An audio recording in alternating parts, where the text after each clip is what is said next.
Hola, ¿cómo están? Mucho gusto de verlos en este 4 de noviembre de 2023, primer sábado de este mes, y tenemos un invitado especial. Se van a cumplir en unos días más los 4 años del Acuerdo por la Paz y la nueva Constitución, y tuvo gran importancia en esa ocasión Gonzalo Blumel, quien ha publicado recientemente este libro, La Vuelta Larga, Crónica Personal de la Crisis de Octubre, publicado por Ediciones UC, un libro de casi 400 páginas, pero no se asusten, está muy bien escrito y se lee muy bien y nos permite recordar aquellos hechos, y no solo eso, sino que el gobierno del presidente Sebastián Piñera, en sentido largo, la trayectoria para llegar a la moneda por segunda vez, y otros tantos temas como el COVID. Gonzalo Blumel fue ministro en 2 carteras durante dicha administración, es ingeniero civil por la Universidad Católica y actualmente es del directorio de la Fundación Horizontal, además de realizar otros proyectos importantes. Primero que todo, Gonzalo, muchas gracias por acompañarnos. Además dirige un programa acá en Radio Agricultura. Sí, hola Alejandro, feliz de estar aquí. La siento como mi casa, ¿no? Agricultura TV, la radio Agricultura. De hecho, yo además, incluso antes de ser ministro, también era panelista en la radio, así que... Y de chico, muy de chico, solía escuchar deporte en agricultura en tiempos ya muy pretéritos, esas transmisiones deportivas. ¿Y de qué equipo eres? Soy de la Católica. Bien, de chico de Rangers, porque nací en Talca, pero cuando me vine a Santiago a los 7 años, 8 años por ahí, me hice hincha cruzado. ¿Y tú qué año naciste? El 78, el año de la entronización del Papa Juan Pablo II y de la cuasi guerra con Argentina. O sea, ¿tú recuerdas, por ejemplo, el campeonato del 87, campeón Católica? Yo diría que eso me acuerdo, fue mi primer momento gozoso en términos futbolísticos como hincha, que para los hinchas cruzados era algo muy poco habitual hasta el tetracampeonato, hace un par de años atrás. Pero yo diría que mis primeros recuerdos de eventos deportivos, me acuerdo de algunos partidos en el Estadio Fiscal de Talca, de Rangers con Colo-Colo con Caselli. Esos serían mis primeros recuerdos. Y claro, ya 86, el Mundial del 86, la final, Argentina, Alemania, el campeonato del 87, el 4-0 del mismo 87 de la selección chilena a la selección brasileña en la Copa Americana Argentina. La Copa América, con Basay. Ese, exactamente, con Letelier también. Ese es como mi despertar a la historia futbolística. Pero no nos hemos reunido a hablar de fútbol, sino que de los sucesos de octubre del 2019. Pero antes te quería preguntar, ¿cómo te vinculaste con la política en general y con quién sería candidato por segunda vez el 2017 y en cuyo gobierno trabajaste en primera administración, Sebastián Piñera? Una buena pregunta. ¿Cuál es el origen de ese vínculo? Yo creo que probablemente nací vinculado a la política, porque mis papás eran personas que participaban activamente en política, militaban en ese momento, quizás todavía militan, en la UDI, cuando la UDI no era partido, era un movimiento. Y yo recuerdo en mi casa cuando chico que pasaban figuras importantes del gremialismo, como Joaquín Laví, Juan Antonio Coloma, gente de ese lote, ¿no?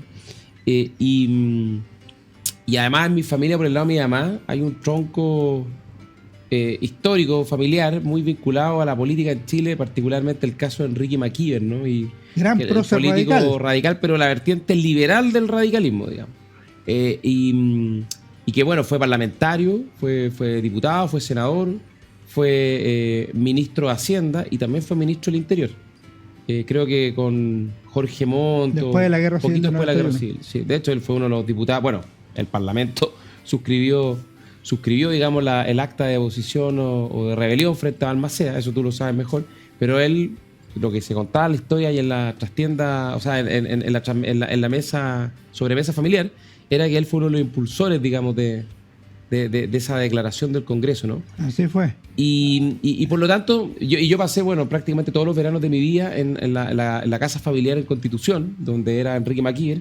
Entonces yo creo que esto fue una cosa que se fue impregnando como en los poros. Además fue autor del discurso de la crisis moral de la República, claro, de 1900. En el Ateneo, ¿no? Sí, que está en el contexto del centenario. Y que el presidente Piñera solía citarlo, y lo citó de hecho creo que para su primer programa de gobierno, y también incorporó una reseña curioso, ¿no? En el segundo programa, que a mí me tocó liderar el trabajo programático, pero él me pidió, el presidente Piñera, sin saber en ese momento que yo soy, digamos, tataranieto Enrique Maquier, incorporar esa reseña porque le tiene mucha admiración, digamos, a él y a ese discurso en particular. Pero tú trabajaste en el primer gobierno del presidente Piñera, fuiste jefe del segundo piso, del mítico segundo piso. Claro, o sea, a tu pregunta, bueno, ¿y cómo llegar a la política más activa? Porque a mí me gustaba, sobre todo en la universidad, mucho más como la cuestión más social. Yo tenía una beta muy social en la universidad, en el colegio. En la universidad participé mucho en pastorales juveniles y mucha vinculación con el trabajo pastoral en la Iglesia Católica, ¿no? Y sobre todo trabajo muy en terreno, ¿no? Misiones, construcciones de media agua, trabajos de invierno-verano, ¿no? Y en la universidad eso fue progresivamente mutando. Yo en la universidad no participé en nada en política, aunque votaba, cumplía mis obligaciones y mis deberes como ciudadano universitario. Y en algún momento vi un aviso de la Fundación Jaime Guzmán que tenía un programa que se llamaba Jóvenes al Servicio de Chile, que invitaba a profesionales jóvenes a incorporarse a trabajar en municipios, digamos, para tener una experiencia de servicio público. Y esto es a comienzos de los 2000, ¿no? Y yo había escuchado además la experiencia de algunas personas, amigos que había conocido, que habían estado en común en este programa, que habían sido experiencias muy buenas. Y me fui a Futrono finalmente como SECPLAC, como secretario de Planificación de la Municipalidad, recién casado. Y esa experiencia por lo menos para mí fue como epifánica, ¿no? En términos novelísticos fue mi educación sentimental en el servicio público y en la política, porque enfrentar un consejo municipal, trabajar de la mano con un alcalde de la Alianza, en ese momento de la UDI, de hecho, Jorge Tater, que fue alcalde por 2 periodos allá en Futrono, ir a enfrentar a un consejo regional, conseguir votos, estar con un intendente, que en esa época eran muy poderosos, designados por los presidentes de la República. Era una experiencia muy política y me gustó harto, la verdad. Y yo creo que ese fue como el momento en el cual yo pienso que tomo como la primera decisión de involucrarme más en el mundo público y en la política, aunque no militaba ni nada. Y poco después me fui a estudiar un máster en Inglaterra, vuelvo a Chile, Cristel Larroulé me invita a trabajar con él a Libertad de Desarrollo y a ayudarlo en la elaboración del programa de gobierno de Piñera 1. Y ahí Cristel Larroulé me ofrece irme a la SECPRES como su jefe de gabinete, y también María Ignacia Benítez, que fue ministra de Medio Ambiente también del gobierno del presidente Piñera 1, fue una gran ministra, lamentablemente muy joven, fallecida, me invita a ir como jefe de gabinete de ella en Medio Ambiente, y yo mi pregrado y mi posgrado fue en temas ambientales en ingeniería, ¿no? Entonces estaba entre como mi primer amor y mi amor más reciente en ese momento, que era el de Futrono, el servicio público y la política. Y yo creo que esa es como la segunda decisión bien fundamental, que es que yo opto por irme a la SECPRES como jefe de gabinete de Cristel Larroulé, a un ministerio político de tomo y lomo, y no irme al Ministerio de Medio Ambiente, donde probablemente me habría dedicado más bien a temas ambientales sectoriales. Perfecto. ¿Y qué representó para ti el regreso de Sebastián Piñera a La Moneda del 2018? Porque tú, como bien dijiste, estuviste en gran medida a cargo del programa, de múltiples reuniones que tuvo el presidente con diversos grupos en los años que estuvo fuera de la Moneda. ¿Cómo viviste la campaña, el resultado y luego la llegada de Sebastián Piñera nuevamente a la casa donde tanto se sufre, como se ve en tu libro? Mira, fíjate que algo relato en el libro sobre eso. Fue un momento muy bonito, pero también de contrastes muy fuertes, porque por una parte ganar una elección presidencial, sobre todo cuando uno pudo participar activamente. A mí me tocó, junto a Susana Jiménez, liderar el trabajo programático, es decir, liderar los equipos que redactaron el programa de gobierno y ser parte, digamos, incluso de la redacción del texto mismo, junto con Mauricio Rojas, que también nos colaboró mucho. Obviamente es muy emocionante. Yo estaba en el equipo chico de la campaña, el comando, junto a Andrés Chávez, Cecilia Pérez, Cristel Larroulé, Felipe Larraín, Magdalena Díaz y varios más. Y fue súper emocionante, fue muy bonito. Y de hecho esa noche, el 17 de diciembre del año 2017, fue bien emotivo, porque en el fondo, para quienes nos gusta las políticas públicas y la política en particular, ver que el programa de gobierno que tú fuiste parte y que lo empujaste y que finalmente lo terminaste redactando, junto a un equipo, obviamente no es una cosa que uno haga solo, que se va a concretar, que esos anhelos se van a materializar, fue bien emotivo, ¿no? Y de hecho yo recuerdo que esa noche yo, en vez de irme al escenario o irme, digamos, donde estaban todos los dirigentes, me bajé y crucé las vallas papales y me fui a la Alameda, donde llegaron unas 4.000, 5.000 personas, para mezclarme con la gente que llegó a celebrar, ¿no? Porque quería como testear un poco como el pulso de la calle, de qué es lo que decían los adherentes, cuál era el ánimo. Y ahí me bajó también un sentimiento hasta cierto punto un poco intimidante, que yo, bueno, básicamente observando me di cuenta de la fuerte polarización que había en ese momento, en particular entre los adherentes que llegaron a celebrar el triunfo, ¿no? Que en el fondo veían esto como gran alivio por derrotar a Guillé, que sin duda hubiera sido una muy mala experiencia probablemente como presidente de la República, pero también la tensión y la polarización como sentimiento político, digamos, de la ciudadanía, que era una cuestión que, por lo menos en la campaña del 2010, fíjate que no la sentí tanto, y que yo creo que era un reflejo. Al frente pasaba exactamente lo mismo, si hubieran ganado al frente hubiera sido más o menos lo mismo, un reflejo de una tensión que yo creo que ha venido creciendo en Chile muy fuertemente en los últimos años, ¿no? Y que yo creo que, de hecho, durante el segundo gobierno de la presidenta Bachelet se exacerbó mucho, ¿no? Con discursos, con una animosidad que yo creo que tensionó fuertemente la convivencia democrática, y que, bueno, años después, el 18 de octubre, estallaría en mil pedazos. Gonzalo, vamos al libro. La Vuelta Larga. ¿Qué te llevó a escribir este libro? Vamos a repasar después algunos episodios, momentos de tu participación en el gobierno del presidente Sebastián Piñera, pero a mí primero me llama la atención que en general la gente de derecha no escribe memoria. O sea, si yo miro mi biblioteca, son una amplia mayoría de memorias de gente de izquierda en el gobierno del presidente Allende, en el exilio y en otros momentos relevantes, no así en la derecha. Y por otro lado vi que tuvo algún fin terapéutico en algún minuto después de tu salida del gobierno, y tercero, que tiene una cosa para los lectores, tiene muy buena pluma. O sea, es un libro que se lee, pese a ser largo, es un libro que se lee fácil, se lee de corrido, muy bien informado. Cada uno lo escribe con la finalidad que quiere. Tú le das una finalidad como democrática y todo eso. Yo lo leo como una fuente histórica indispensable, otro lo leerá para contrastarlo con no sé qué. ¿Cuál es tu motivación para escribir este libro? Yo creo que tú intuyes muy bien las razones, Alejandro, lo que acabas de mencionar, ¿no? Que yo creo que hay hasta cierto punto un ánimo de explicar lo que ocurrió, sobre todo porque yo creo que buena parte de las decisiones que tomamos en el gobierno durante la crisis de octubre del 2019 fueron decisiones que fueron muy debatidas, muy cuestionadas y muy criticadas, particularmente no solo por la izquierda, que eso es obvio, digamos, es esperable, sino también por buena parte de la centro derecha y de la derecha. Y a mí me parece que desde un punto de vista político, a propósito de lo que tú decías de este ánimo de defender un cierto talante democrático, pero también desde un punto de vista histórico, me parecía que era tremendamente importante intentar hacer un esfuerzo por intentar explicar eso, ¿no? ¿Qué hicimos? ¿Por qué lo hicimos? ¿Por qué tomamos los caminos que tomamos? Y por qué se optó finalmente por esta vuelta larga, ¿no? Por buscar una salida, entre comillas, política, institucional, pero sobre todo pacífica, a la crisis del estallido.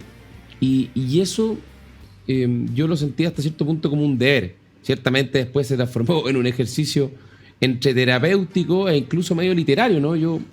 Si bien yo no soy un escritor profesional ni cercanamente, me gusta mucho leer, y siempre me gustó mucho y me gusta mucho la narrativa, ¿no? La novela, los cuentos, y siempre tuve, digamos, no sé, pues esta idea de participé muchas veces en libros, ¿no? Como ghostwriter o escribiendo capítulos, pero siempre además había tenido como la gana, la ilusión de escribir algún libro. Lo que pasa es que no había tenido un tema, y me di cuenta, a mí me gusta harto la historia, que lo que me tocó vivir en primera persona, en la primera fila, era algo de tal envergadura histórica que valía la pena hacer un esfuerzo por intentar ponerlo por escrito y explicar lo que te decía, explicar cómo se dio lo que se dio, y por eso es un relato que, si bien no es 100% cronológico, hace un recorrido para intentar desentrañar, digamos, la forma en que se dio esa crisis, y tiene del orden de 300 notas al pie documentadas, digamos, para que los historiadores profesionales como tú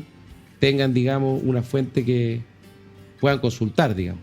Vamos a tratar de ir de inmediato al tema del 18 de octubre, pero te quiero hacer una pregunta de respuesta breve. ¿Qué significó tu paso por la SECPRES, por el primer ministerio que estuviste? ¿Lo esperabas? ¿Qué rescatas de bueno? ¿Qué cosa no te gustó? Brevemente. Mira, la verdad fue una experiencia muy gozosa para mí, me gustó mucho. Me gustó mucho porque la SECPRES es un ministerio poco conocido, pero que permite básicamente, es como el motorcito que va empujando la materialización del programa de gobierno. Entonces, si bien tú no eres dueño de prácticamente ningún tema propio, salvo modernización del Estado, tu rol futbolísticamente es ser una especie de 8, ¿no? Una especie de armador no tan vistoso, pero que ayuda a que los que se tienen que lucir y meter los goles lo hagan. Y eso me gustó, yo sentí que lo podía hacer razonablemente bien y que tenía un muy buen equipo, por lo tanto fue una experiencia que me gustó mucho y que la disfruté enormemente, pese a que fue bien difícil y que tuvo momentos bien ingratos, la disfruté bastante. Perfecto. Vamos a hacer un breve alto, no se vayan, estamos conversando con Gonzalo Blumel. La vuelta larga ya enunció un poco lo que significa la vuelta larga, le preguntaremos algo más sobre eso en Historia, Libros y Bandera. En nuestra obra Historia de Chile 1960-2010 de la Universidad San Sebastián encontrarás un análisis sobre la crisis y ruptura de la democracia chilena antes de 1973, la creación de un nuevo orden institucional y la democratización y desarrollo del país en las últimas décadas. Conoce más en uss.cl. En CMPC llevamos un largo camino fortaleciendo nuestro trabajo, lo que nos ha permitido desarrollar distintas iniciativas junto a comunidades, por ejemplo, con la recuperación de un árbol extinto o el restablecimiento de agua potable en zonas rurales, la conexión del turismo y cultura a través de una sola ruta, o también el desarrollo de envases reciclables y amigables con el medio ambiente. Son esos y otros desafíos los que hoy nos permiten creer en el valor de las soluciones inspiradas en la naturaleza. CMPC, creando valor natural. Conoce más en cmpc.com. Volvemos en Historia, Libros y Banderas con Gonzalo Blumel. Gonzalo, tú fuiste una de las novedades del gabinete por tu juventud, tenías menos de 40 años, un perfil un poco distinto, incluso, qué sé yo, tocabas música, tu experiencia de vida social en el sur es interesante, pero hay una cosa que no me termina de cerrar. Yo sigo encontrando que ese gabinete, y tú lo señalas de alguna manera, es muy elitista socialmente, es muy elitista económicamente, y se repite un error que estuvo en el primer gobierno. ¿Cómo lo percibes tú? Bueno, yo algo menciono en el libro, ¿no? Yo tiendo a estar de acuerdo con esa crítica y diría que es un problema bastante generalizado en la centro derecha y también en la derecha. Y no es solo un problema de diversidad social, sino que yo creo que también es un problema, entre comillas, de diversidad cultural, académica, de formaciones, ¿no? Sí, sí. Porque en general, si uno quiere armar un gabinete, un gobierno, de un proyecto de derecha, centro-derecha, y busca abogados, ingenieros, economistas, va a encontrar harto. Pero si busca antropólogos, si busca sociólogos, o formaciones más vinculadas a las ciencias sociales, a las artes, a las culturas, es bastante más difícil, ¿no? Es bien curioso y es bien... Y no hemos sabido resolverlo bien. Y yo creo, y yo algo pongo al final, creo que ese es un tema donde estamos pendientes, y hasta cierto punto yo creo que esa falta de diversidad no hace más difícil tener algo que es fundamental en la política, que es capacidad de empatizar, ¿no? De conectar con tu interlocutor, con tu audiencia, Pero finalmente la política es sobre todo una actividad narrativa, donde el político lo que hace es fijar ciertos caminos y darle sentido a ciertos cursos de acción, ¿no?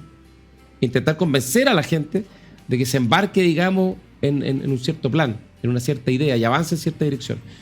Y eso, obviamente, cuando tú tienes un conjunto de intérpretes tan acotado, desde todo punto de vista se hace mucho más difícil.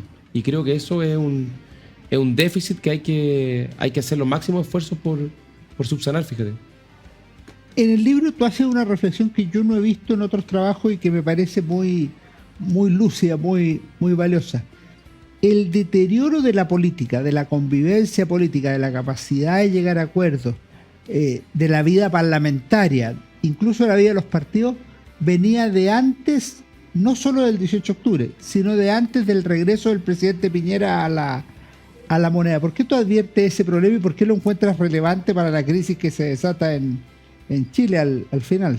O sea, no tiene nada que ver con lo que era Chile en los 90. La época histórica no tiene por qué replicarse, pero llama la atención ese deterioro. Algo pasó en algún momento que la disposición a la sana deliberación, digamos, y a la confrontación de ideas se fue debilitando, ¿no? Y la discusión pública se fue enturbiando. ¿Cuándo es ese preciso momento? Es difícil de determinar. Yo he escuchado gente que dice que fue cuando esta estudiante, María Música, le tiró la jarra de agua a la ministra Mónica Jiménez y que eso marca, como quien dice, un antes y un después, ¿no? Yo la verdad constato algunos hechos que creo que fueron debilitando la gobernabilidad y la convivencia democrática a través de distintos momentos y representados ciertos hitos que a mi juicio fueron bien importantes. Yo creo que uno de esos momentos fue, Chile es sobre todo, ha sido siempre un régimen presidencial. Yo creo que era cortado el régimen presidencial, paradójicamente, para favorecer tal vez la alternancia, debilitó la figura del presidente de la República, que siempre ha sido una quilla ordenadora de la política en Chile. Eso ocurrió en la reforma constitucional del 2005 y puede haber sido por buenas razones, pero yo creo que produjo un debilitamiento importante. Y fíjate, ahora, como contrapartida, los últimos 3 gobiernos se han hecho largos, siendo de 4 años. Puede ser, pero puede ser un problema endógeno, ¿no? Que porque son cortos, los gobiernos se les hace mucho más difícil poder construir acuerdos largos, importantes, profundos, porque en el fondo tenía el primer y segundo año y después hay elecciones, y por lo tanto, como eso pasa, también hay una menor disposición a llegar a acuerdos más de fondo, más estructurales, porque precisamente tú tienes que rápidamente hacer check, porque a la vuelta de la esquina vienen las siguientes elecciones, ¿no? Y fíjate que debilitar la figura del presidente yo creo que afecta a la gobernabilidad. Y a todos los presidentes, yo te diría desde Bachelet 1 o Piñera 1 en adelante, se le ha venido diciendo que a fines del segundo año ya sale el pato cojo, ¿no? Y una cuestión inverosímil. Y piensa tú lo siguiente, ¿cuál fue la última gran reforma concordada por todos los sectores políticos hace más de 15 años? Porque los gobiernos cortos no tienen tiempo, o sea, la verdad se les hace muy difícil poder hacer reformas estructurales importantes. Entonces, yo creo que ese es un tema que se ha discutido poco y que yo creo que debilitó la convivencia democrática o el buen funcionamiento de las instituciones, al menos las que conocíamos y que más o menos sabían que funcionaban. Yo creo que también la reforma del sistema electoral del 2015 fue un desastre, porque pasamos de 6 o 7 partidos como tradicionalmente habíamos tenido en Chile a 21, 22 hoy día en el Congreso. Y esa conversación es imposible. Y además en 2 cámaras, ¿no? Es bicameral el sistema. Entonces tú llegas a un acuerdo con la DC en la Cámara y en el Senado tienes que partir, y nos pasó a nosotros, con la reforma previsional desde cero. Y fíjate que yo creo que es un hecho que, a propósito de los 50 años del golpe, que se ha estudiado poco, yo creo que la muerte de Pinochet también hasta cierto punto produce un efecto, porque la figura de Pinochet para uno y otro detractores y partidarios hasta cierto punto ejercía un cierto rol como partidor de agua, ordenador de la política en torno... Sobre todo para la oposición a Pinochet era muy ordenador. Pero para la derecha también, digamos. O sea, era bastante ordenador. Después se fue debilitando y cuando muere definitivamente desaparece. Entonces, yo creo que ese desde un punto de vista de la cohesión de los bloques, digamos, de la, hasta cierto punto, de la reminiscencia a lo que fue en términos políticos la década de los 70 y la década de los 80, cuando sale Pinochet de escena, eso obviamente empieza a generar como un cambio estructural en los ejes ordenadores de la política chilena. Y yo creo que eso produjo algún efecto. Entonces, no sé cuál de todos los factores el que más pesa, pero yo creo que esos cambios han venido facilitando las condiciones para estar donde estamos hoy día. Vamos al corazón del libro. ¿Qué pasó el 18 de octubre de 2019? Tú dices una cosa que podría ser inverosímil si no fuera real, pero no se esperaba que ocurriera un 18 de octubre. obviamente había protestas, los 30 pesos habían afectado a muchas personas, eso había generado algunos movimientos estudiantiles, saltarse el torniquete, pero de ahí esperar todo lo que ocurrió el 18 de octubre y lo que desembocó posteriormente, eso no recuerdo que alguien lo haya preanunciado. No, de hecho, Alejandro, déjame decirte, estas manifestaciones estudiantiles que llamaban a evadir el pago del metro y saltarse el torniquete, era infinitamente menos que las protestas estudiantiles del 2011 y 2012, lideradas por Gabriel Boric, Giorgio Jackson y Camila Vallejo, y también bastante menos que lo que fueron las protestas de los pingüinos del 2006, el primer año del primer gobierno de la presidenta Bachelet. Entonces, que de esas manifestaciones que afectaban algunas estaciones del metro, que generaron algunos hechos de violencia obviamente muy reprochables, que de eso se siguiera que un par de horas después, el 18 de octubre, estuvieran atacando y destruyendo la red del metro, se iniciara una ola masiva de vandalismo, saqueo, incendio, enfrentamientos con las policías, que se iba a rodear el Palacio de Gobierno, el Congreso Nacional, que se iba a empezar a pedir de distintas formas, por vías de hecho o de, entre comillas, derecho, la salida del presidente y el término anticipado de su mandato democrático. Eso estaba fuera de todo libreto, y además yo te voy a ser bien sincero, nunca se lo escuché a nadie, nunca nadie lo planteó derechamente o advirtió que podía pasar, y desde el punto de vista, yo no era ministro del Interior en ese momento, pero sí conocí los informes de inteligencia posteriormente. No hubo ningún informe de inteligencia que fuera capaz de anticipar que algo así podía realmente ocurrir. Que una inteligencia diga que hay una probabilidad de disturbio en el metro que generen hechos de violencia muy distinto que digan se va a iniciar una ola de vandalismo, saqueo y violencia como la que se inició el día 18 de octubre a eso de las 8 o 9 de la noche. ¿Temiste el derrumbe de las instituciones o la caída del presidente Sebastián Piñera entre el 18 de octubre y el 14 de noviembre? Sí, definitivamente sí. Yo diría que de hecho en algún momento, prácticamente todos los días, me acostaba y me levantaba pensando, especialmente cuando estaba en el interior, cómo lo íbamos a hacer para sostener la institucionalidad democrática, que esto era más que el cargo del presidente de la República, era la institucionalidad democrática lo que a mi juicio estaba en juego, hasta el final del mandato, que estaba tan lejos, ¿no? O sea, piensa tú que el 18 de octubre del año 2019 había transcurrido en la práctica un tercio del periodo presidencial. O sea, quedaba casi 2/3. Año y medio había transcurrido. Ya, quedaban 2 años y medio, quedaba mucho todavía. Y lo que uno veía era la calle completamente exaltada, violencia desatada por todos lados, un sistema político completamente tensionado y polarizado, y un ánimo de enfrentamiento y de revuelta completamente desbordado. Entonces, si es que pensé que efectivamente podía producirse un derrumbe institucional, sí, lo pensé. Ahora la pregunta es cuándo y cómo, de qué manera precisa, si iba a ser, como dijo el expresidente Piñera, un golpe de Estado no tradicional, o iba a ser más bien una cuestión como fue en Argentina el 2001, ¿no?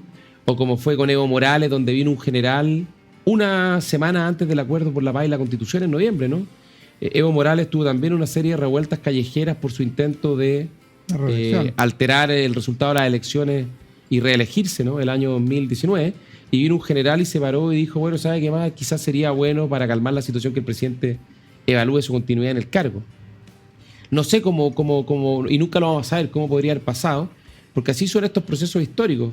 Parten en cierto momento de cierta manera y terminan a veces o sea, uno nunca sabe cómo ni cuándo terminan. Y pueden terminar en situaciones extraordinariamente graves, ¿no? ¿Y por qué la decisión fue entregar la Constitución? Porque teóricamente había otra alternativa, una alternativa que no te digo que se conversó, pero se habló, se señaló, era que el presidente Piñera renunciara por Chile para evitar males mayores. Lo había hecho Carlos Ibáñez en 1931, Arturo Alessandri en su momento. Pero déjame hacerte un punto, la renuncia del presidente, salvo Guillermo Tellier, no la planteó nadie en ningún momento de manera formal como renuncia al estilo Ibáñez, ¿no? Por el bien de la patria. No. Yo digo que la hubiera considerado el propio presidente Piñera, círculos cercanos, grupo de derecha, que es tan grave la situación. No, lo de Tellier está en una línea distinta, está en una línea destituyente o en una línea de golpe no tradicional. Claro, pero yo estoy hablando de otra cosa. Para tomar solo ese punto bien específico, y después vemos lo otro, yo creo que eso nunca lo consideramos porque era de tal gravedad la crisis que teníamos, era tal el nivel de descontrol, que abandonar el buque en medio de la tormenta hubiera sido profundamente irresponsable. Porque además... O sea, habría sido peor que la eventual contribución. Yo creo que sí, por lo menos estas son intuiciones, ¿no? En base a la experiencia, no sé, política, la experiencia histórica. Yo creo que algo así podría haber terminado mucho peor. O sea, además de la Constitución, podríamos haber terminado con un gobierno de izquierda radicalizado, con asamblea constituyente plena de poderes, sin ningún límite, sin ningún borde, como han sido las experiencias bolivarianas.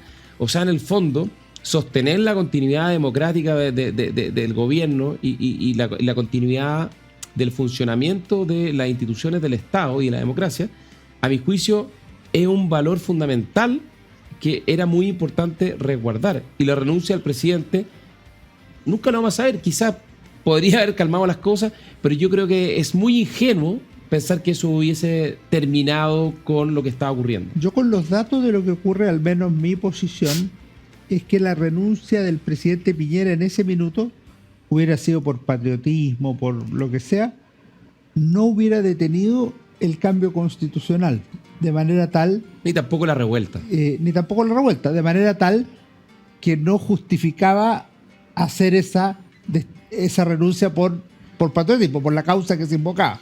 Y si uno mira los ejemplos, perdón, en países vecinos, en Argentina la renuncia del presidente de la Rúa, tan dramática en helicóptero, mira cómo está Argentina hoy día. O sea, el deterioro institucional solo se ha acentuado hasta límites... Se profundizó. Impresionantemente complejos, ¿no? Donde hoy día lo que se ve, digamos, es que es un sistema político en la práctica que está podrido. ¿Y por qué la Constitución, eso que llamas la vuelta larga? ¿Cuál era la vuelta corta y cuál era la vuelta larga? Lo primero, una precisión lingüística. A mí no me gusta cuando se dice esta idea, se entregó la Constitución. Porque hoy día tenemos una Constitución y si es que no se aprueba el nuevo texto constitucional, va a seguir vigente la Constitución actual. Pero lo mismo se decía del primer proceso.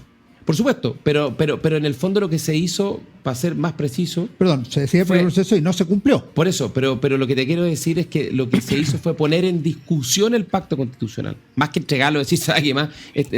Chao pescado, reseteamos y partimos de cero. Eso me parece que es más preciso, porque efectivamente creo que una de las gracias del acuerdo del 15 de noviembre del 2019, el acuerdo por la paz y la nueva constitución, es que, a mi juicio, permitió una continuidad constitucional indiscutible, ¿no?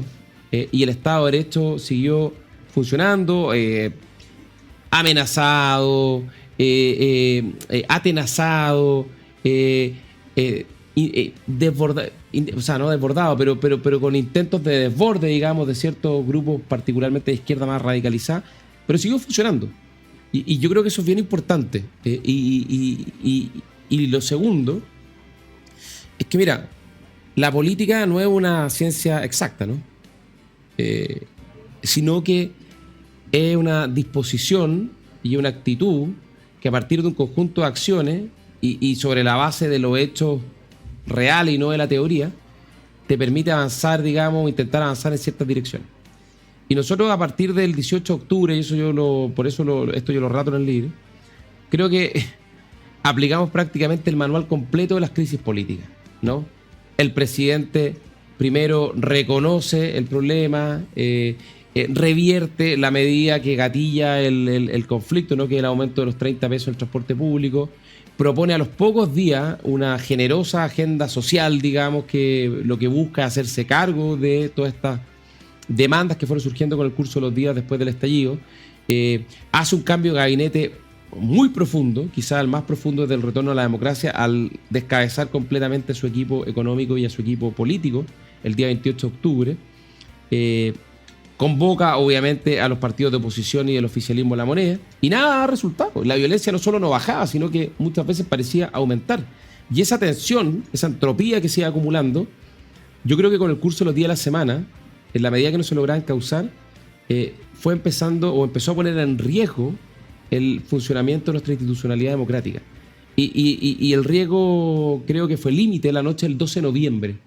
¿Y por qué yo creo que fue límite la noche del 12 de noviembre? Que es cuando el presidente hace este llamado, este acuerdo, y muchos esperaban que el presidente sacara a los militares, porque era tal el nivel de crispación y tensión. Ese día pasaron cosas muy graves, ¿no?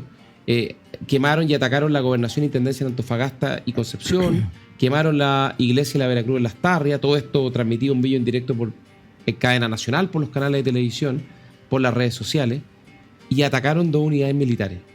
Y yo creo a que eso se suma una cosa que tú mencionas acá, o recuerdas, que es poco recordado, que es esa declaración transversal desde la democracia cristiana al Partido Comunista, diciendo que se ha iniciado de hecho el proceso constituyente. Por la vía de los hechos, saltándose las vías institucionales.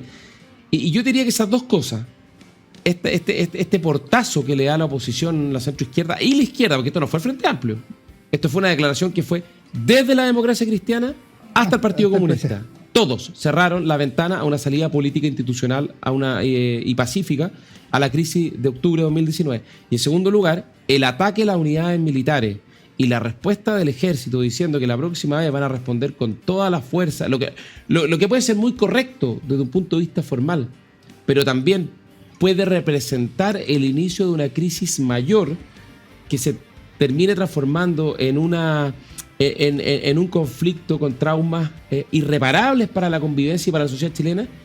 Fue algo muy latente que estuvo bastante cerca de volverse real, ¿no? Porque si finalmente estas turbas buscaban atacar no solo las unidades policiales, sino las unidades militares, donde está el armamento de guerra. Imagínate si hubieran apoderado de armas de guerra. Imagínate es una preguerra civil.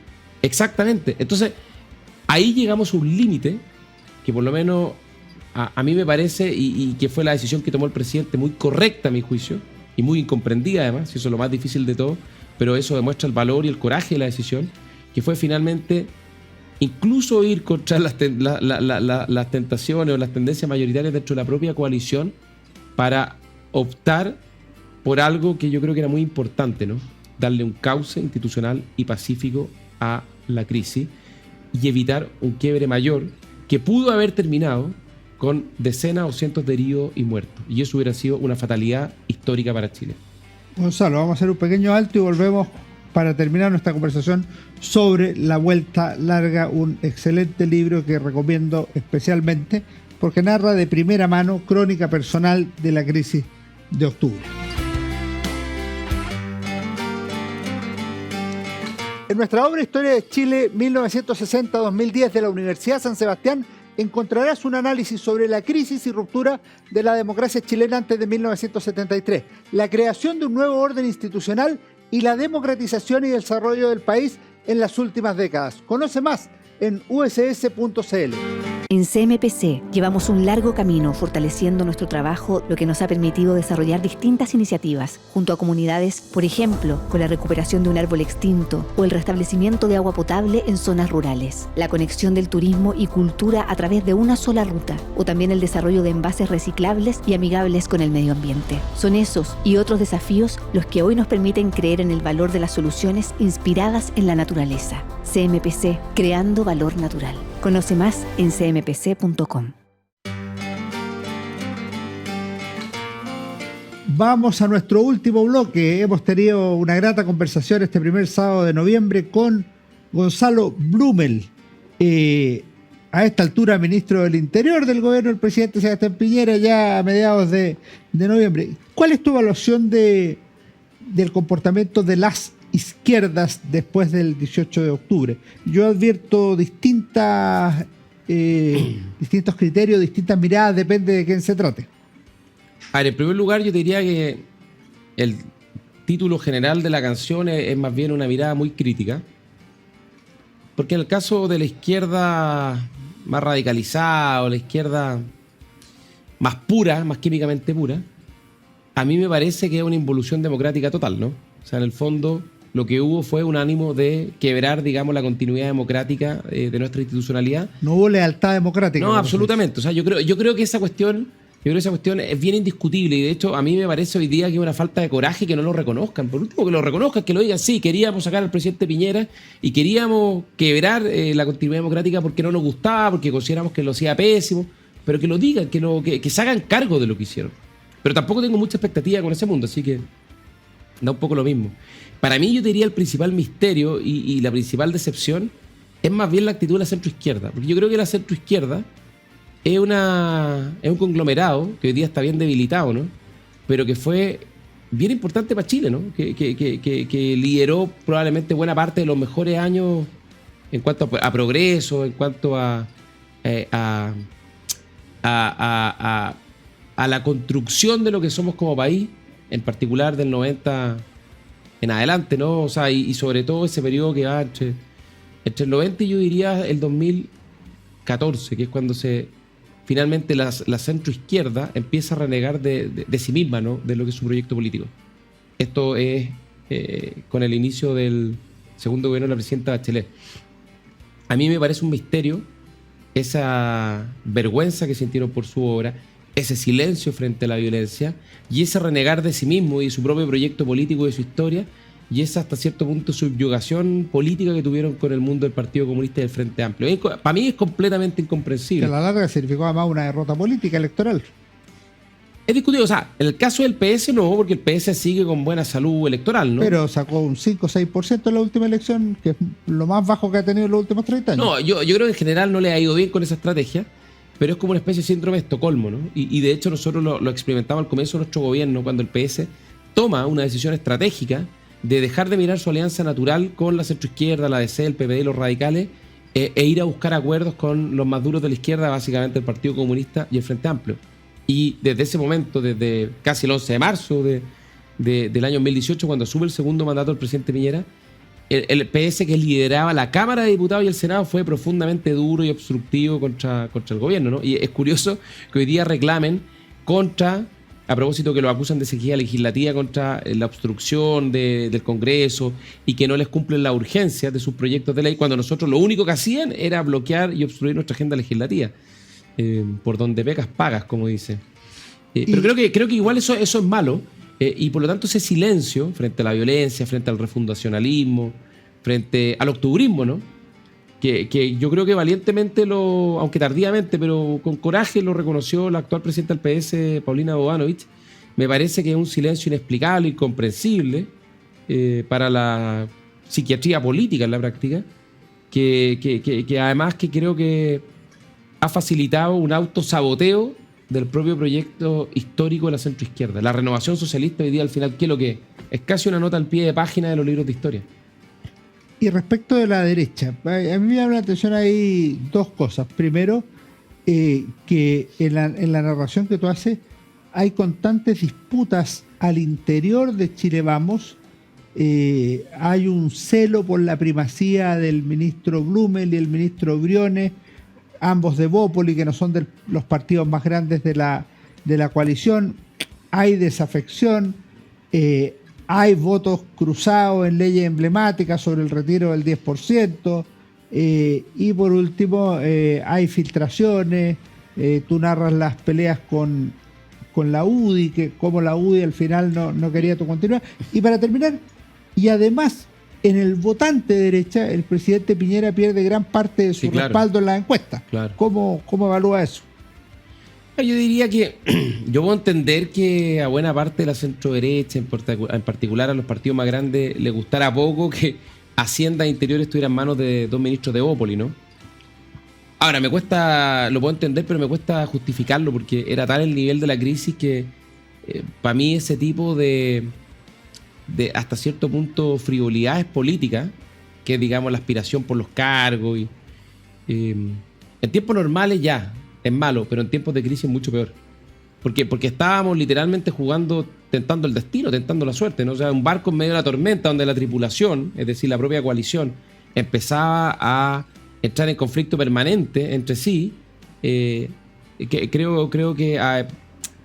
que fue hasta cierto punto bastante irresponsable, no todos, pero algunos casos en particular. Por eso, cuando me dicen, oye, bueno, tú tuviste mucho conflicto con la UDI, mira, yo te diría que más que nada con cierta dirigencia de la UDI, porque hubo gente de la UDI, que de hecho fue el lanzamiento del libro, quien le tengo mucho respeto y cariño, ¿no?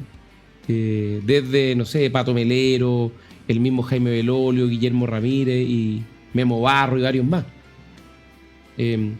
Por lo tanto yo haría una distinción ahí. Pero en la última etapa tú nombras a varios de esos que estaban también contra tu... No, es que al final, por distintas razones que yo relato en el libro, sí se produce una cuestión ya, un ánimo más colectivo dentro de la UDI, digamos, por endosarme todas las responsabilidades por todas las dificultades que estaba enfrentando el gobierno. Y yo lo entiendo, era el ministro del Interior, digamos, y ese es el rol de un ministro, no ser fusible del presidente, porque si no iban directo donde el presidente, y eso hubiera sido mucho peor. Puede ser injusto, pero lo entiendo dado el contexto. Y lo entiendo también porque yo creo que hasta cierto punto era una respuesta más anímica al gran desgaste y a la gran frustración que produjo el acuerdo de noviembre, ¿no? Que una vez que baja la violencia y las cosas tienden a encauzarse un poco más, empiezan a cobrarse las cuentas correspondientes, porque buena parte de la derecha no quería, como dijiste tú, entregar la Constitución. Y las bases empezaron a cuestionar esa decisión. Y yo creo que ahí nos faltó convicción y capacidad de explicar mejor por qué se había hecho lo que hoy día yo creo que se ha empezado a comprender. Pero en ese momento era muy cuestionable, como tú dices, produjo un drenaje muy importante de la base de apoyo del presidente Piñera. Pero lo que yo no puedo justificar, y me parece profundamente reprochable, es que tantos parlamentarios de la centro derecha se hayan subido al carro del populismo y de la irresponsabilidad política al aprobar y votar a favor los proyectos inconstitucionales impulsados por la izquierda, ¿no? Como el de los retiros de los fondos de pensiones. Porque finalmente con eso lo que están haciendo, creo yo, es pegarle a la línea de flotación de una idea que es fundamental, creo yo, para nuestro sector político, que es el respeto por el orden y las instituciones, ¿no? La derecha tiene distintas vertientes, ¿no? Liberales, conservadores, socialcristianos, agrarios, laboristas. Pero si hay algo que yo creo que siempre nos ha identificado y nos ha unido, es el respeto por las instituciones. Y empezar a perforar las instituciones, masivamente votando a favor y llamando a votar a favor, ahí estuvieron candidatos presidenciales, presidentes de partidos, de proyectos que eran promovidos por la izquierda, muy responsables, además que causaron un daño en inflación, en drenar los fondos previsionales, pero además en terminar de debilitar la constitución vigente, que mientras no tengamos una nueva constitución, es la constitución que tenemos y que hay que respetar. Y contribuir a eso me parece que no solo es muy responsable, sino que el daño fue muy inconmensurable. Para ir cerrando y brevemente, Gonzalo, ¿cómo aprecias el proceso constituyente en su fase actual? Estamos a un mes y algo del plebiscito de salida, puede ganar el a favor, puede ganar el en contra. ¿Cómo lo ves tú? Porque tú al final dices que es un camino que reivindicas, que te parece bien, y es un camino que tenía riesgo y no está cerrado. ¿Cómo lo ves hoy? ¿Cómo lo ves hoy? Lo veo difícil. Creo que sin duda este proceso fue mucho mejor que el anterior. El anterior fue una vergüenza. Fue irresponsable, fue maximalista, en fin. El actual proceso fue en ese sentido mucho mejor en forma y fondo. Creo que comparar los dos procesos no resiste mucho análisis. Pero sí reconozco que me hubiera gustado un acuerdo más amplio, porque la Constitución, más que un conjunto de ideas y propuestas específicas, es sobre todo un pacto amplio que todos nos comprometemos a respetar. Porque finalmente para mí la gran lección del estallido social del 18 de octubre, la crisis, es que lo que se debilitó fueron ciertas normas básicas y ciertas creencias compartidas, ¿no? Que la violencia no tiene espacio en democracia, que las reglas del juego hay que cumplirlas, y que finalmente no somos enemigos, sino que somos adversarios, y que a través del ejercicio de la política democrática vamos resolviendo nuestras diferencias pacíficamente. Y esas creencias compartidas se debilitaron. Y discutir esto a través de un proceso constituyente, finalmente lo que buscaba era justamente revitalizar esas creencias compartidas en nuestro pacto social y en nuestro pacto político. Por lo tanto, me hubiera gustado un acuerdo mucho más amplio. Ahora, dicho todo lo anterior, me parece que hay algunas propuestas que son esenciales para poder empezar a recuperar el funcionamiento de nuestras instituciones y el buen funcionamiento de la política. Yo creo que si hay algo que explica la crisis de octubre, es la inutilidad del sistema político en Chile, en el sentido que la reforma y el procesar esas tensiones que se van, digamos, en política se procesa a través de reforma, es una maquinita que se trabó y que dejó de girar hace mucho tiempo en Chile. Y echarla a andar de nuevo me parece que es fundamental para ir recuperando la capacidad de la política de procesar estas tensiones y mejorar nuestra convivencia y darle a Chile la posibilidad de volver a crecer, a progresar. Y los cambios que hay en materia de sistema político, en modernización del Estado, yo creo que dan una oportunidad, fíjate. Y creo que eso es bien relevante. Gonzalo, una última pregunta que le hacemos a todos nuestros invitados. ¿Qué libro te ha gustado? ¿Qué libro te gustaría recomendarle a los auditores o a mí? Puede ser de política, del 18 de octubre, de literatura, no de ingeniería, por favor, pero no Mira, tan específico. Yo cuando salí del gobierno no he estado encerrado por la pandemia porque era ministro y me encerré. Y por lo tanto, y obviamente no tenía ni una posibilidad de salir a buscar trabajo y me quedé solo en la casa literalmente. Mi señora trabajaba, mis hijos estaban conectados a las clases todo el día, entonces me puse a leer, lo que me gusta mucho, pero que además en ese momento me permitió descubrir algunos grandes libros que me hubiera encantado leer antes de ser ministro, porque probablemente me hubieran ayudado a ser mucho mejor ministro. Y te podría recomendar así rápidamente Un par. por lo menos, a ver, uno que me encantó fue la historia de la Segunda Guerra, Winston Churchill. Uno de los más grandes líderes tomando las decisiones más difíciles de todas. Y ojo que Winston Churchill era gran coraje, pero también era gran prudencia. Y eso especialmente fue muy claro y así en el desembarco de Normandía, que él de hecho lo postergó un año por el temor a que se produjera algo parecido a lo que pasó en Galípoli en la Primera Guerra Mundial.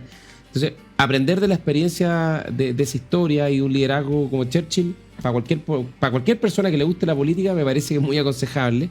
Me gustó mucho la Revolución Inconclusa de Joaquín Fermandois, para poder entender buena parte del origen de los gran conflictos libro sobre la Unidad Popular. Claro, es la historia de la izquierda en Chile, la Unidad Popular, el gobierno y el fracaso del gobierno de la Unidad Popular, y creo que permite entender y explicar buena parte de lo que estamos viviendo hoy día.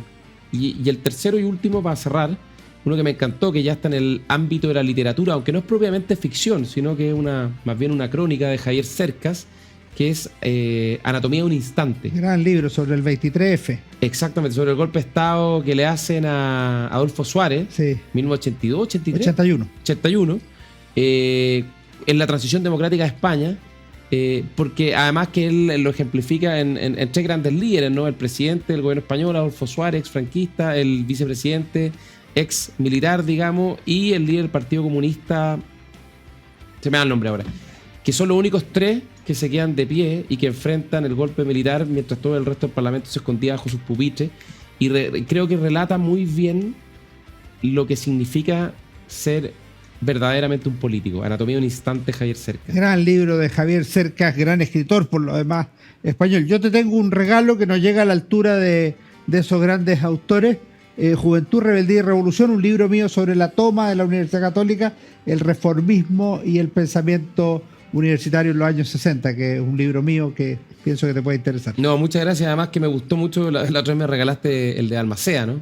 El de la Guerra Civil del 91. Exactamente, me gustó mucho, así que te agradezco y obviamente lo voy a leer. Y muchas gracias, Alejandro, por la invitación y felicitaciones por tu programa. Muchas gracias a ti, Gonzalo, y gracias por habernos acompañado en Historia, Libros y Bandera. Ustedes no se vayan porque ahora viene mi recomendación de libro.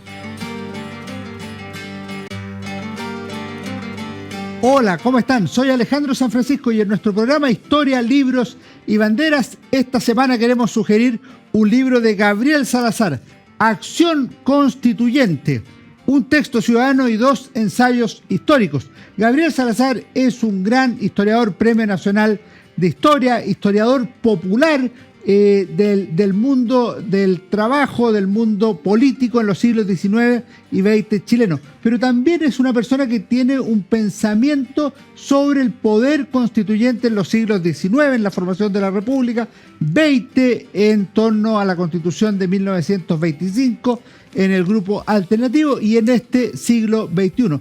Y es útil leer este libro, Acción Constituyente, porque nos permite ver de qué manera un sector de la sociedad chilena ha pensado desde la base la creación de asambleas populares y la existencia de una nueva constitución de una manera inédita en la historia de Chile.